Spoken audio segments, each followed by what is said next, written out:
যদি আর কোনো পুলিশের বুলেট এদেশের কোনো শিক্ষার্থীর গায়ে পড়ে তাহলে এদেশের পুলিশের সন্তানকে আর কোনো শিক্ষক পড়াবে না।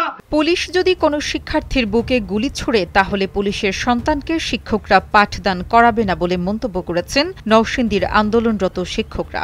আজ দুপুরে সারা দেশে হত্যার বিচারের দাবিতে নরসিংদীর বিভিন্ন স্কুল কলেজের শিক্ষকরা বিক্ষোভ মিছিল শেষে সমাবেশের বক্তব্যে এ মন্তব্য করেন।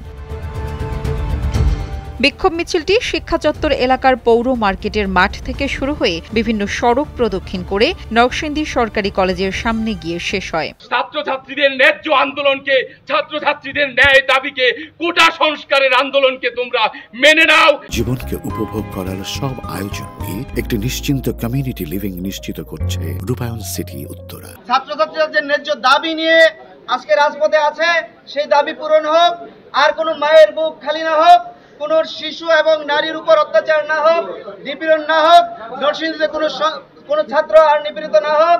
এই সময় শিক্ষকরা বলেন, সারা দেশে নির্মমভাবে শিক্ষার্থীদের গুলি করে হত্যা করা হচ্ছে।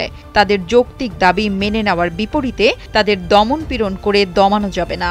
অবিলম্বে এই শিক্ষার্থী সহ সাধারণ মানুষের ওপর গুলি বন্ধ করতে হবে।